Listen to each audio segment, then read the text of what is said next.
s'imprégner de l'effectivité de ces réformes et initiatives en faveur des jeunes Congolais pour la formation d'une main-d'œuvre qualifiée, tel a été l'objet d'une longue série de visites des centres de formation professionnelle le mercredi 5 mars 2025, qui a d'abord conduit Maître Marc Ekila à l'espace Silicon Village dans la commune de la Gombe.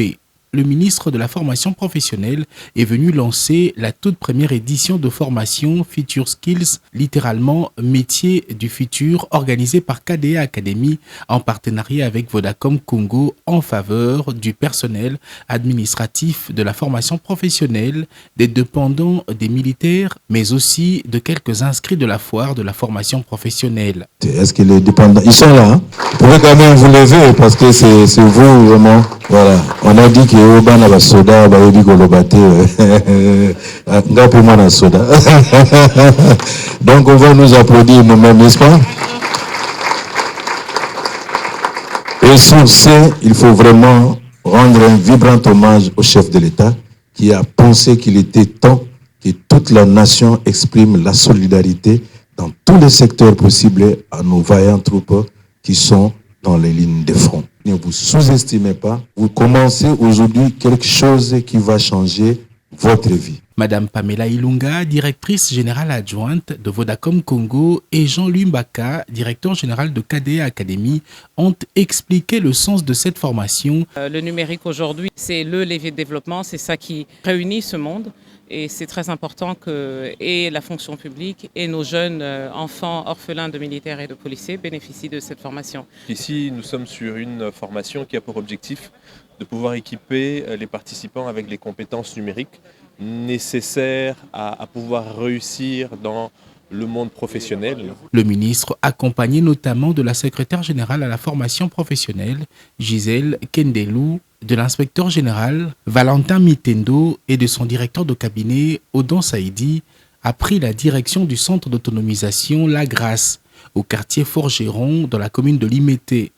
Accueilli par l'honorable Ogi Kalonji, Maître Marc Ekila a visité les différentes salles de cours théoriques et les ateliers pratiques en encourageant les apprenants. Le ministre a été touché par le témoignage de réinsertion sociale des jeunes femmes qui se sont vues valorisées par la formation. Tokolaki na mbilinga grâce ya centre oyo nde memi biso lelo tokoma batu pe na société totiki banzela na biso ya mabe tozalaki nango vometo yekola musala o lobby ekoki komema avenir na biso ya lobby na bana na biso. Des sacs à l'effigie du chef de l'État fabriqués par les apprenants ont été remis au ministre par Pascaline Zamunda, gestionnaire du centre La Grâce. Tel que vous le voyez, elles viennent sans un niveau d'études et nous les admettons en l'alphabétisation. Et puis elles font le choix des métiers qu'elles préfèrent. Dans l'espace médiathèque de Funa qui abrite l'Académie des métiers Bayekoli, le ministre a sensibilisé les apprenants inscrits à la foire de prendre au sérieux les différentes formations en esthétique, sciences et techniques documentaires ou agricoles. Les inscrits de la foire pour des formations gratuites, c'est pas de la farce, hein? C'est une réalité, n'est-ce pas? Donc soyez des modèles, vous êtes des pionniers, c'était la première édition, n'est-ce pas? Prochaine escale au centre professeur Nguia à la 13e rue Limete, où les sessions gratuites de formation lancées par le gouvernement sont bel et bien effectives. Formés notamment en infographie, développement web, vidéosurveillance ou maintenance réseau, les apprenants, dont certains sont des cadres universitaires ou étudiants, n'ont pas manqué de remercier le ministre qui ne cesse de traduire en actes la vision du chef de l'État sur la formation d'une main-d'œuvre compétente. J'ai fini en droit à l'université de Kinshasa.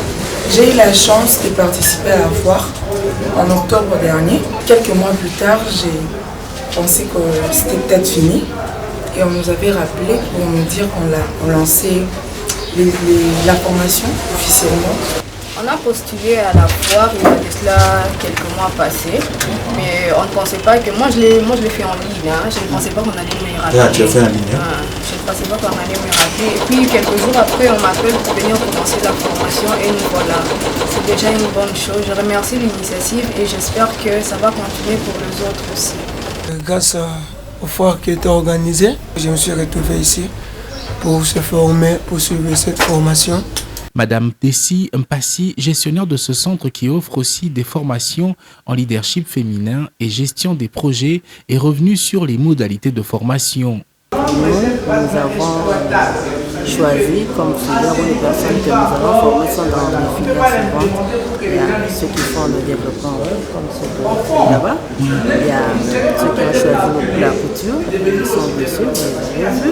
Il y en a que nous allons former également en vidéosurveillance. La visite d'inspection du ministre l'a conduit à l'ITA Mombele. Très mobilisée, l'équipe Baekoli a prié le ministre de visiter ses différentes tentes de fabrication des plis, des chaussures et de gastronomie.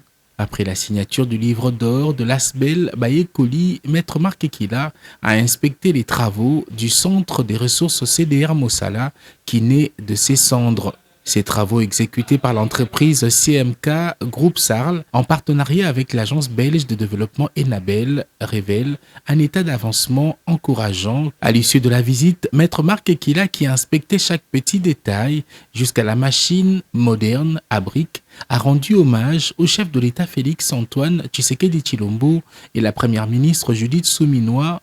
Aujourd'hui, il était question de vérifier l'effectivité. Et vous avez vu avec moi que cela est effectif. Mais aussi dans le même cadre, j'ai lancé récemment la formation réservée exclusivement aux dépendants des militaires et des policiers. Et vous avez vu aussi que cela est effectif déjà dans quelques centres qu'on a pu sillonner et surtout le matin. Et comme pour dire que le ministère de la formation professionnelle, nous sommes en train vraiment d'exécuter l'instruction du président. Et enfin, il fallait quand même chuter dans ce site de l'ITA Mombele. Maître Marc Ekila prévoit une autre série de visites de prospection des centres de formation dans des camps militaires, conformément à la décision de la 32e réunion du Conseil des ministres.